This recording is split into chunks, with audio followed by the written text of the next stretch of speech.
ಧಾರವಾಡ ಪಶ್ಚಿಮ 74ರ ಪಕ್ಷೇತರ ಅಭ್ಯರ್ಥಿ ಬಸವರಾಜ ಮಲಕಾರಿ ತಮ್ಮ ಗುರುತಾದ ಕುಕ್ಕರ್ಗೆ ಮತ ನೀಡುವಂತೆ ತಪ್ಪೋವನ ಸೇರಿದಂತೆ ವಿವಿಧ ಬಡಾವಣೆಗಳಲ್ಲಿ ಮತದಾರ ಮನೆ ಬಾಗಿಲು ಹೋಗಿ ಮತಯಾಚಿಸಿದರು.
ಈ ಸಂದರ್ಭದಲ್ಲಿ ಬಸವರಾಜ ಮಲಕಾರಿ ಅವರು ಮಾತನಾಡಿ, ಜನರ ಸಮಸ್ಯೆಗಳಿಗೆ ಸ್ಪಂದಿಸುವ ಬಡವರ ಮಧ್ಯೆ ಇರುವ ನನಗೆ ಈ ಬಾರಿ ಜನ ಬೆಂಬಲಿಸಲಿದ್ದಾರೆ.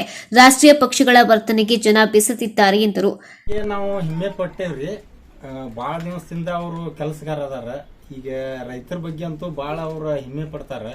ನಮಗ ಅಗ್ದಿ ಆತ್ಮೀಯ ಐತ್ರಿ ಅವ್ರ ಕಟ್ಸಿಂತ್ರ. ನಾವು ಅವ್ರಿಗೆ ಏನ್ ಹೆಲ್ಪ್ ಬೇಕು ಅದು ಮಾಡ್ತೇವೆ. ಈ ಸಲ ಆರಿಸ್ಕೊಂಬರ್ತೇವ್ರಿ ಅವ್ರನ್ನ. ಮಂದಿ ಬೆಂಬಲಿಂತ್ರ ಅವ್ರನ್ನ ಆರಿಸ್ಕೊಂಬರ್ತೇವ್ ನಾವು. ರೈತರ ಬಗ್ಗೆ ನಮಗ್ ಬಾಳ ಕಳಕಳಿಂತ್ರ ಇದನ್ನ ಮಾಡ್ತಾರ್ರಿ ಅವ್ರು.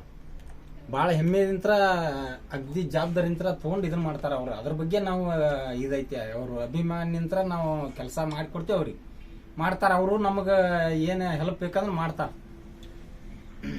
ಇನ್ನು ಧಾರವಾಡ ಪಶ್ಚಿಮ 74ರ ಮತಕ್ಷೇತ್ರದಲ್ಲಿ ಪಕ್ಷೇತರ ಅಭ್ಯರ್ಥಿ ಬಸವರಾಜ ಮಲಕಾರಿಗೆ ಜನ ಬೆಂಬಲ ಸಿಗುತ್ತಿದೆ.